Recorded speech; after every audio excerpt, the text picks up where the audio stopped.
dream destinations, exceptional cruises, polar adventures. Welcome to Beyond the Horizon, the podcast that takes you where the journey truly begins. A production of Area Voyages.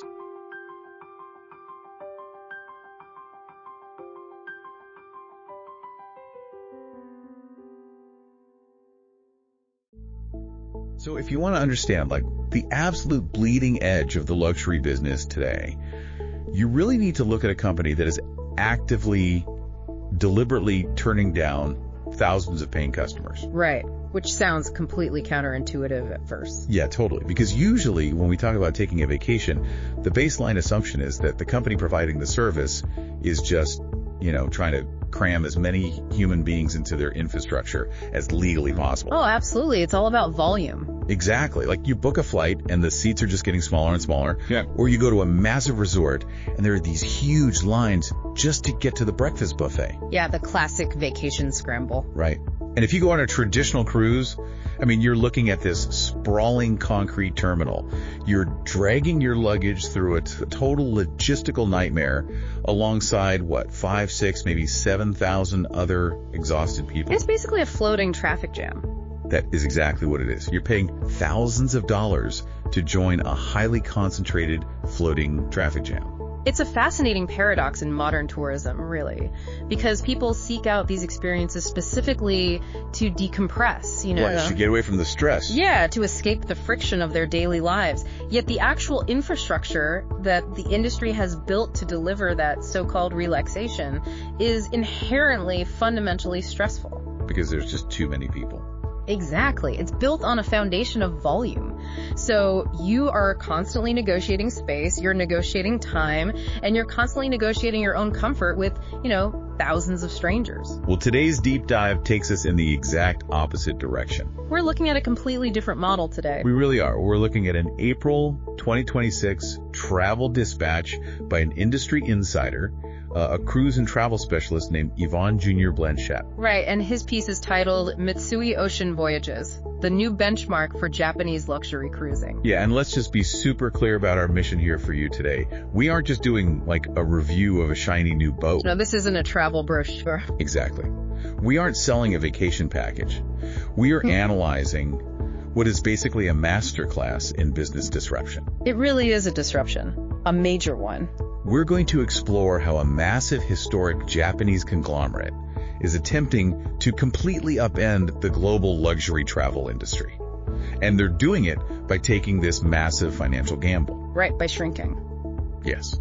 They're going smaller, they're going infinitely deeper into the actual mechanics of hospitality, and they're becoming unapologetically culturally specific. And that pivot is what makes this source material so compelling. If you analyze the trajectory of the cruise industry over the last, say, 3 or 4 decades, the entire business model relies almost exclusively on iteration through scale. Just getting bigger and bigger. Exactly. It's essentially an arms race of sheer tonnage. One competitor builds a ship with a Broadway-style theater, right? Right. So the next company builds one with a water park.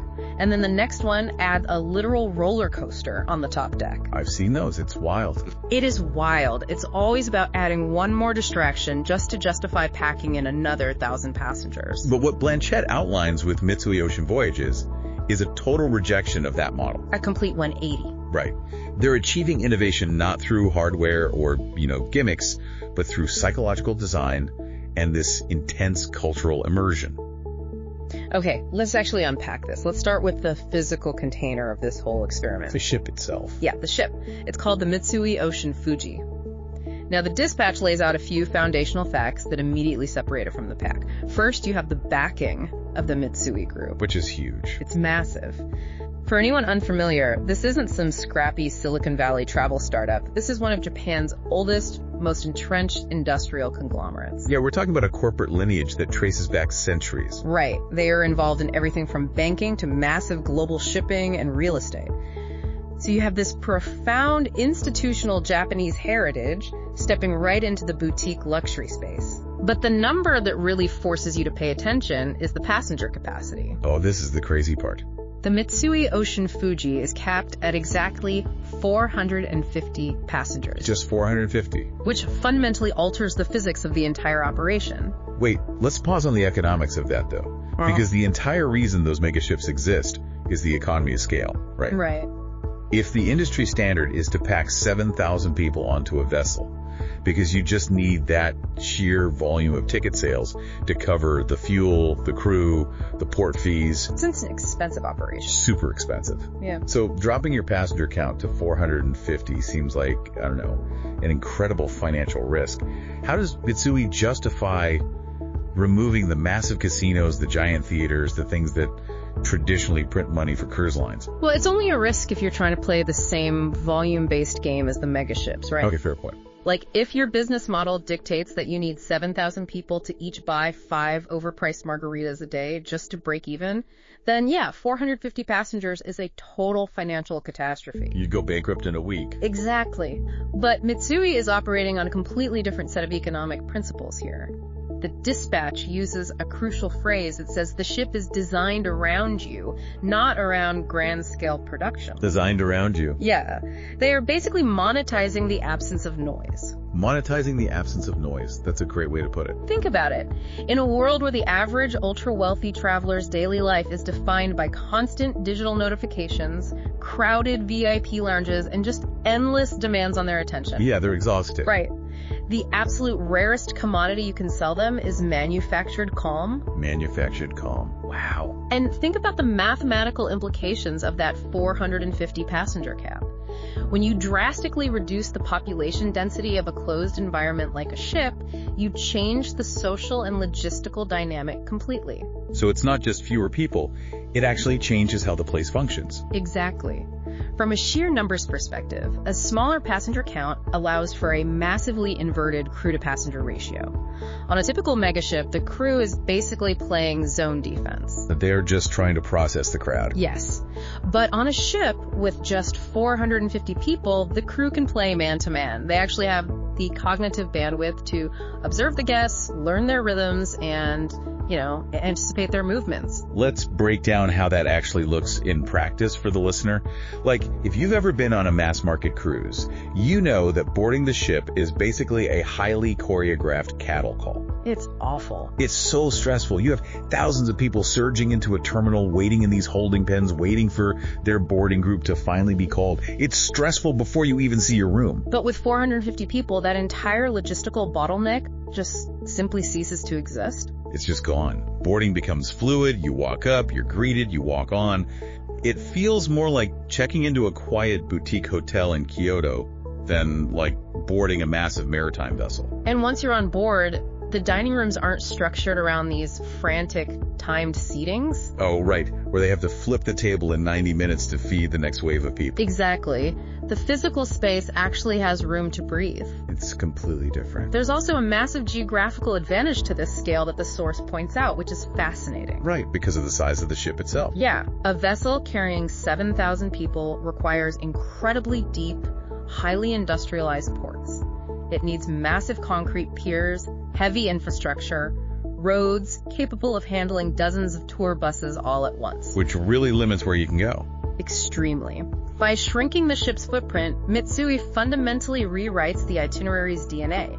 They unlock access to smaller, authentic ports. Places the big ships literally can't get to. Right.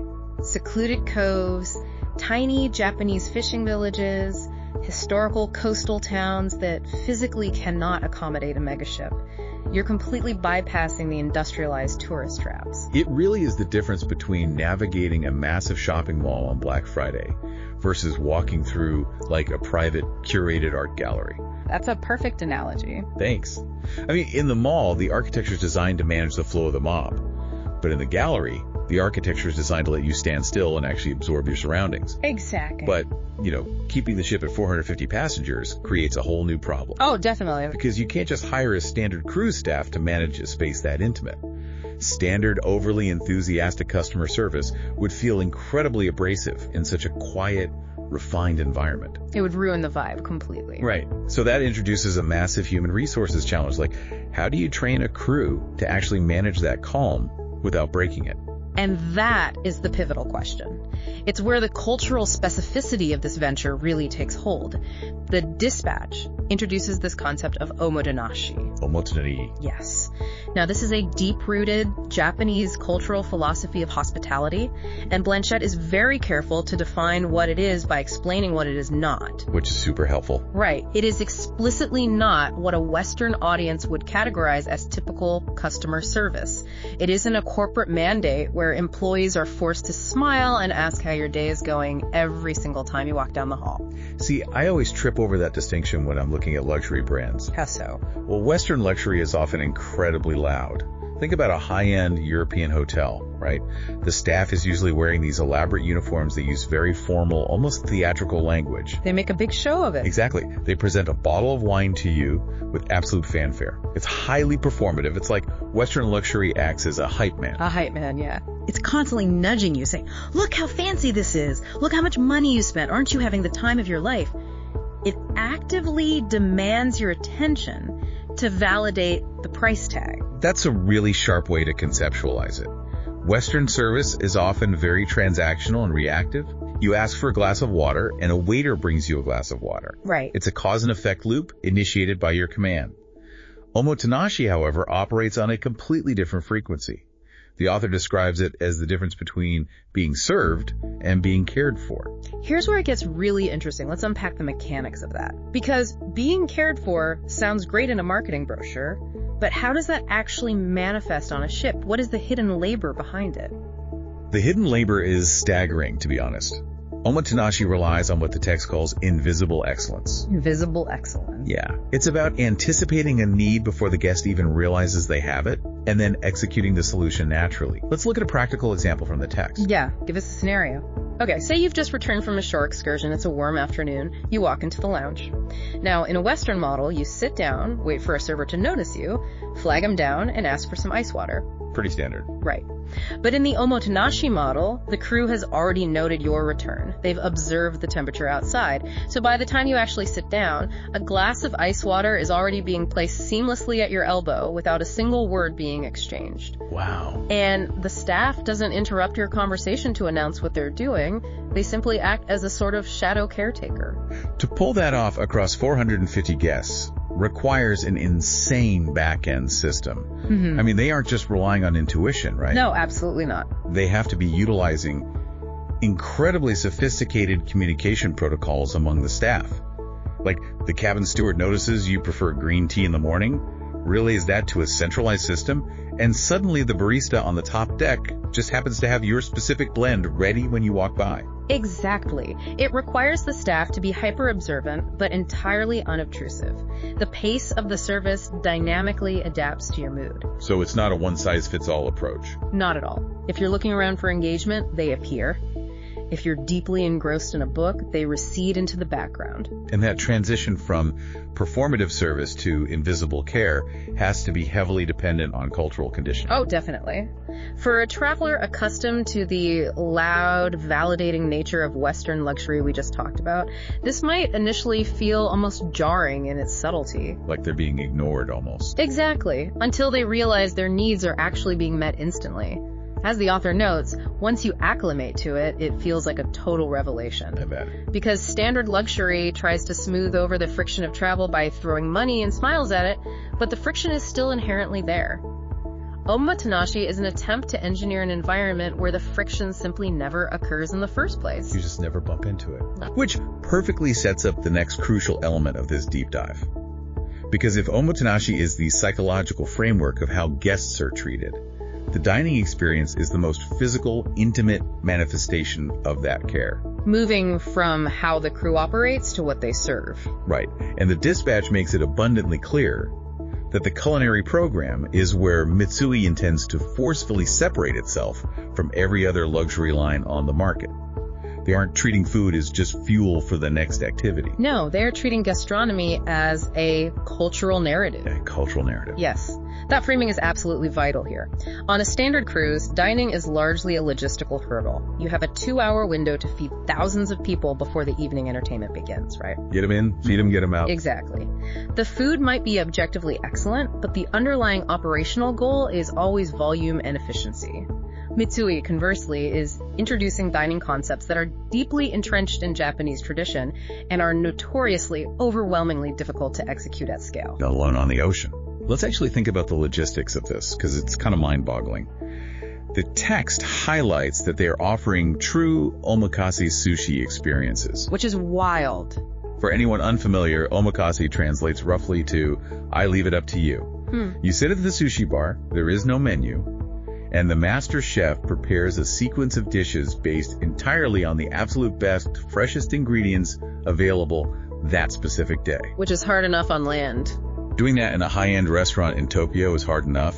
Doing it on a moving ship seems almost impossible. I mean, you can't just load a massive freezer with frozen shrimp in Miami and serve it for 2 weeks straight. Exactly. It requires a hyper-agile maritime supply chain. The ship's procurers have to be interfacing with local fish markets at the various Japanese ports they visit every single day. So they're literally buying it fresh off the dock. Yes, they have to source the daily catch, bring it aboard, and then the kitchen staff has to instantly adapt the evening's offerings based on what was pulled from the ocean that morning. It completely eliminates the safety net of standardized pre-printed menus. It also requires a profound level of vulnerability and trust from the guest. Oh, absolutely. Think about the psychology of the ultra-wealthy traveler, right? They are usually people who are very used to being in control. They dictate terms. They're used to getting exactly what they ask for. Right. But when you sit down for omakase, you have to surrender that control completely. You look at the chef and essentially say, feed me what you think is best. It's a huge shift. It really requires the diner to step out of the traditional consumer mindset. And it perfectly aligns with the Omotenashi philosophy we just talked about. The crew anticipates your needs in the hallways, and the chef anticipates your palate at the sushi bar. And then the dispatch introduces their kaiseki dining experience, which pushes this cultural immersion even further. I was hoping we'd get to kaiseki. Yeah, because kaiseki isn't just a meal. It is a highly formalized, deeply ritualistic, multi-course experience. It is entirely dictated by micro-seasonality and visual balance. The aesthetics of the plate are as intensely scrutinized as the flavor profile itself. I read once that in a true kaiseki meal, the garnish on the plate might represent a specific type of blossom that is only blooming for like a 2-week window in a specific region of Japan. That's entirely accurate. That is an insane level of detail to bring to a cruise ship. It is, and it fundamentally forces the diner to slow down. For an American tourist who might be used to a bustling 45-minute premium steakhouse dinner where the whole goal is decadence and satiation. Give me a huge steak and a martini. Right. For them, kaiseki is a massive psychological shift. It's a meditation on time, nature, and locality. It actively demands mindfulness. You aren't just consuming calories. You are being told a story about the season and the region. And this level of philosophical intention and dining simply doesn't exist in the North American or European cruise markets. No, not at all. And to anchor this entire culinary narrative, the text points out that Mitsui partnered with Chef Kiyomi Mikuni. Right, to introduce a French-Japanese fusion concept called Japanese. Now, why is that specific partnership so critical? Because, cruise lines license celebrity chef names all the time just to slap on a steakhouse door. Yeah, it's a common marketing trick. But Chef Mikuni is not just a leased name for a brochure. He is an absolute titan of Japanese gastronomy. Really? Like top tier? Oh, absolutely. He's one of the most respected culinary figures in the entire country. He's known for taking the incredibly rigorous, highly technical framework of French haute cuisine and completely reinterpreting it through Japanese ingredients and minimalist aesthetics. Oh, wow. So securing his involvement elevates the ship's dining program from just very good cruise food to a genuine culinary destination event. It signals to a highly educated, wealthy demographic that the ship takes its food as seriously as a Michelin-starred restaurant in Tokyo. That makes total sense. And it poses a really interesting question for you listening right now to consider about your own travel habits. Yeah, it's worth reflecting on. Like, when was the last time you actually viewed a meal on vacation as a narrative? Usually we just grab a quick breakfast so we can run out to a museum, or we rush through dinner to make an 8 p.m. show. Food is usually just a dopamine hit or a pit stop. Exactly. But here, the dinner table is the primary destination. Which naturally brings us to the friction point of any cruise experience. Right. What happens when the guests leave the ship? Exactly. Because you can engineer the most perfectly serene, meticulously calibrated environment on board. But the moment your guests disembark into a chaotic mass-market tourist trap. The entire illusion you've built just shatters instantly. It's gone. The internal calm of the Mitsui Ocean Fuji has to translate to the shore. Right, so you step off the ship, and this is where most cruises fall apart. Completely fall apart. Because if you've just spent 2 days being silently cared for by invisible shadow caretakers and eating meditative kaiseki meals, you cannot be shoved onto a sweltering coach bus with 60 other people. Absolutely not. Following a tour guide who is shouting through a megaphone and holding a brightly colored umbrella so you don't get lost in the crowded plaza, that would completely destroy the psychological spell Mitsui is trying to cast. And the logistics of avoiding that are incredibly complex.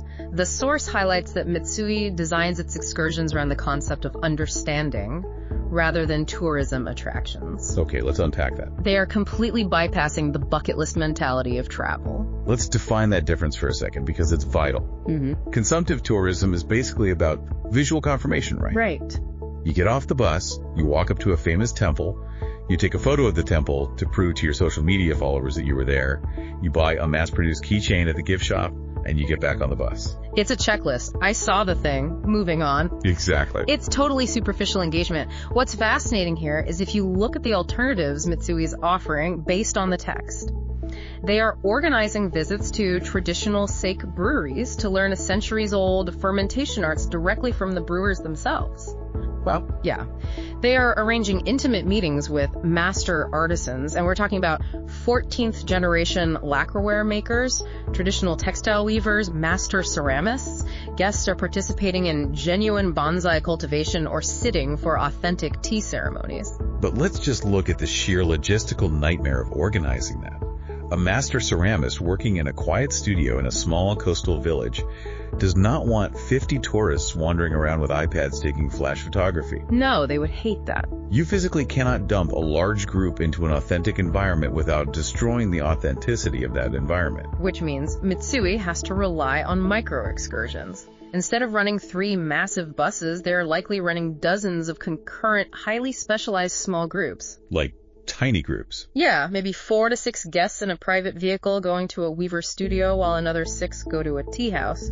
The operational overhead to coordinate that many disparate, intimate encounters is massive. I can't even imagine the scheduling for that. And the crucial distinction the text makes is that these are not staged demonstrations. You aren't watching an actor in a costume perform a simplified 5-minute version of a tea ceremony just for a round of applause. You are sitting across from a lifelong practitioner. It makes me think of the fundamental difference in how we acquire memories on a trip. How so? Well, let's say you go to a massive tourist market and you buy a little ceramic bowl. Sure. It was likely manufactured in a factory hundreds of miles away, shipped in a crate, and it essentially means nothing. It's just a placeholder. Right. Contrast that with walking into a quiet, dusty studio and sitting down with the local potter who literally dug the clay out of the earth behind their house. That's entirely different. You watch their hands move on the wheel, you see the generations of inherited skill in their fingers, and you listen to an interpreter explain their specific firing process. If you buy a bowl from that person, it's no longer just a souvenir. No, it's an artifact. Exactly. It is an artifact of a genuine human connection. It has a story attached to it that outlasts anything you could buy in a gift shop. It's the difference between skimming a Wikipedia summary of Japanese culture and actually sitting down to read a dense, rich biography. Mitsui is clearly targeting a highly specific psychographic here. The author of the dispatch notes, "This is designed for the traveler who has already seen the must-sees." That's such a fascinating demographic to target. It really is. It's the post-bucket list traveler. The post-bucket list traveler. I like that. Because when you are taking your very first trip to a new country, there is this manic anxiety to see all the famous landmarks. You feel obligated to see the Eiffel Tower or the major shrines. You feel like if you don't see it, you failed the trip. Exactly. But once you've done that, once you've aged out of that frenetic, checklist-driven mentality, your desires completely change. You stop craving photo ops and you start craving reality. You crave texture. You want something deeper. Right. The shore excursions are perfectly mirrored to the philosophy of the ship itself. They are quiet, highly intentional, and deeply masterful. You aren't learning about the culture from a sanitized brochure. You're sitting in the room with the people who actively keep that culture alive. Okay, so we've painted this incredibly vivid picture of the Mitsui Ocean Fuji. We have a serene 450-passenger haven. We have the invisible telepathic service of Omotenashi. Yep. We have meditative culinary narratives, and we have profound, intimate encounters with local artisans on shore. It sounds completely utopian. It does. But, we have to bring this back down to the harsh reality of the business world. The economics? Yeah, the economics. How on earth is all this paid for without breaking the immersive, frictionless spell we've just spent so much time analyzing? Because if I am constantly reaching into my pocket to tip the bonsai master or signing a carbon copy receipt for my omakase dinner, that manufactured calm is going to evaporate immediately. Well, the financial architecture of a luxury experience is arguably just as important as the service philosophy itself, because the way a company extracts money from you dictates your psychological reality while you're there. So how do they do it? The source explicitly details that Mitsui operates on a premium, all-inclusive business model. Okay, all-inclusive. Yeah, this covers the suite accommodations, select excursions, the fine dining across the ship, and the personalized service. But it's what the text points out is absent from this model that is so telling. Crucially, there is no constant upselling. Right, none of that. There are no tiered beverage packages where you have to constantly remember if your wristband covers the premium gin or just the well liquor. That is so annoying on standard cruises. It is. And there are no sneaky surcharges to eat at the specialty restaurants. There is absolutely no creeping feeling that the real luxury experience requires a paid upgrade once you're trapped on board. This directly addresses the psychological toll of what we can call transactional luxury. It is a pervasive, almost corrosive problem in the high-end travel industry. Transactional luxury. Think about it. You might pay $15,000 to get on a beautiful ship, but the moment you step aboard, you realize that initial ticket price merely bought you the baseline existence. Yeah, you just bought the right to be there. Exactly. If you want the premium wine at dinner, you swipe your key card. If you want a better Wi-Fi connection to check your emails, you swipe your card. If you want to eat at the steakhouse instead of the noisy main dining hall, you swipe your card again. It basically turns every single interaction into a microtransaction. Precisely. And behavioral economics tells us that every time we are forced to make a purchasing decision, it creates cognitive friction. Even if you're super rich. Even if you have unlimited wealth. Yeah. The act of evaluating, is this specific glass of wine worth an extra $22? Pulls you out of the moment. It causes decision fatigue. Every time you have to sign a receipt, the illusion of hospitality is totally shattered. You are sharply, abruptly reminded that you are not a pampered guest. You are a consumer operating inside a corporate ecosystem designed to extract your capital. Wow. So by utilizing a strict, upfront, all-inclusive pricing model, Mitsui effectively front-loads all of the financial pain. Exactly. You pay a staggering amount of money 6 months before the trip, but by the time you actually step onto the ship, the pain of paying has completely faded from your working memory. It's a psychological trick, basically. Yeah. So when the bartender hands you a beautifully crafted cocktail, it doesn't feel like a purchase. It feels like a gift. It maintains that Omotenashi illusion of pure, frictionless care. You are no longer just a walking wallet. If we connect this to the bigger picture to contextualize just how bold this strategy is, the author provides a really sharp market comparison, lining Mitsui up against 3 established titans of the luxury cruise sector. Let's hear the comparisons. First, you have Regent Seven Seas. The text describes them as offering universal ultra-luxury with a very broad international reach. They are undeniably fantastic at what they do, but they are fundamentally designed to appeal to everyone globally who has a high net worth. A broader brush. Yeah. Mitsui, by contrast, is intimately smaller and possesses a highly specific, uncompromising cultural identity. Then the Dispatch looks at Silver Sea, right? Right. Which the author suggests is probably the closest competitor in spirit, largely because they also operate elegant, smaller, expedition-style ships. Okay, so they have the small ship thing down. They do, but there is a massive philosophical divide here. Silver Sea's hospitality is fundamentally Western. It relies on that loud, performative, highly visible luxury we dissected earlier. They simply cannot replicate the Japanese core of Omotenashi because the cultural software running the crew and the ship is completely different. And finally, the text brings up Seabourn, which is widely known for small ship elegance. But the author points out a critical gap. They lack a culinary heavyweight equivalent to a Chef Mikuni, and more importantly, they lack the intense, intentionally curated cultural programming on shore. Right. They offer undeniably beautiful, comfortable vacations, but they don't necessarily offer deep cultural immersions. The author perfectly synthesizes this entire competitive analysis with one brilliant thesis statement that really stuck with me. Oh, the one about comfort. Yeah. He writes that competitors offer refined comfort, whereas Mitsui offers refined meaning. That distinction is the crux of the entire business model. Comfort is a soft mattress, a high thread count sheet, and a perfectly cooked steak. You can buy comfort almost anywhere in the world if you have enough money. Yeah, comfort is everywhere. But meaning is entirely different. Meaning is learning the centuries-old history of the ceramic bowl you are actually eating your rice from. Meaning requires context, education, and active engagement. Which forces us to ask, exactly who is this product for? And maybe just as importantly, who is it absolutely not for? Because it's definitely not for everyone. No, the text makes it incredibly clear that Mitsui is not trying to be everything to everyone. They are heavily, ruthlessly targeted. This is for highly experienced cruisers, people who have already done the massive 7,000 passenger floating cities. People who have already done the standard European luxury lines and who are actively looking for an evolution in how they travel. It is obviously tailored for deep enthusiasts of Japanese culture, and it is strictly for adults who actively, consciously prioritize calm over energetic entertainment. It's a product that requires a significant level of traveler maturity. If you board the Mitsui Ocean Fuji expecting a bustling casino, a midnight deck party with a DJ, and constant high-energy distractions, you are going to be profoundly disappointed. And frankly, you're going to ruin the experience for everyone else on board. Exactly. It requires the guests to actively participate in the quietness.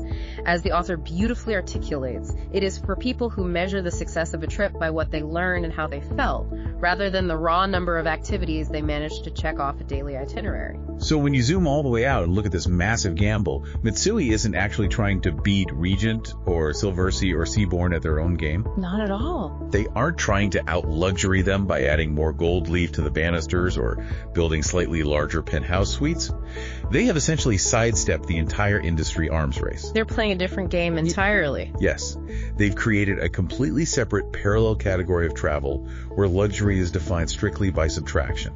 They're subtracting the noise, subtracting the crowd, subtracting the constant microtransactions and the friction, and they are replacing all of that empty space with hyper-focused cultural intent. They are attempting to redefine the very currency of luxury travel. For the last 40 years, the currency has been scale, excess, and visibility. Mitsui is making a highly calculated bet that for the modern, perpetually overstimulated, affluent traveler, the new luxury currency is serenity, authenticity, and invisible care. It really is a remarkable architectural, financial, and psychological journey we've mapped out from this dispatch today. It's been a great deep dive. We started by looking at the sheer disruption of scale, the audacity of a massive industrial conglomerate choosing to build a tiny 450-passenger haven in an industry that is entirely obsessed with building 7,000-person floating cities. And we dug deep into the psychology of Omotenashi, exploring how service must evolve from a performative, transactional exchange into an intuitive, invisible system of care that requires staggering back-end logistics to execute. Right. We saw how that meticulous care manifests physically through culinary storytelling, turning a simple dinner into a deep meditation on seasonality and local sourcing through omakase and kaiseki. We followed that thread onto the land, looking at the complex logistics of trading superficial consumptive tourism for profound micro-scale encounters with master artisans. And finally, we analyze how an uncompromising, all-inclusive business model is absolutely necessary to protect that fragile ecosystem of calm from the corrosive, exhausting effects of constant upselling and decision fatigue. It is a remarkably cohesive, singular vision of what travel can be, but beyond just analyzing a business model, reading a breakdown like this acts as a mirror for our own habits and desires. It really does make you think. When you process all the mechanics of what Mitsui is building, it forces you to deeply evaluate how you move through the world when you travel. It challenges you to ask yourself a very direct question. When you plan your next trip, are you seeking out tourism, which is inherently passive and consumptive, or are you seeking understanding, which requires your active engagement and vulnerability? And when you walk into a hotel or a restaurant, do you want to be served and validated by a loud performance, or do you truly want to be cared for in a quiet, empathetic, invisible way? Exactly. Well, that leads me to one final lingering thought for you to carry with you after we wrap up here. Because if this dispatch is accurate, and Mitsui has successfully engineered this perfectly frictionless utopian environment, There's a catch. there is a massive hidden psychological danger for the guest. Think about it. If you spend 2 weeks completely immersed in this Omotenashi experience, where excellent service is entirely invisible, where every single one of your needs is anticipated before you even consciously register them, and where the financial and social friction of daily life simply ceases to exist. It changes you. It fundamentally rewires your brain. It completely resets your baseline expectations of what hospitality and maybe even human interaction is actually supposed to look like. Oh, I see where you're going with this. So what happens when you finally disembark, take your flight, and return to your normal life? Will the traditional, loud, highly transactional nature of standard Western luxury, where you are constantly presented with a bill, where the service is an overt, demanding performance, and where you are relentlessly reminded of the exorbitant price you just paid? Will it ruin it for you? Exactly. Will all of that suddenly feel completely broken, artificial, and utterly exhausting once you've actually tasted true refined meaning? It is absolutely something to think about the next time you pack your bags and lock your front door. Thank you for joining us on this deep dive into the mechanics of Mitsui Ocean Voyages. We'll leave you with that. You've been listening to Beyond the Horizon, the podcast by Area Voyages. The full article for this episode is available at www.areavoyages.com. Remember to like, share the podcast, and leave a review to help promote our work. Subscribe to the channel so you don't miss anything. Until next time, safe travels.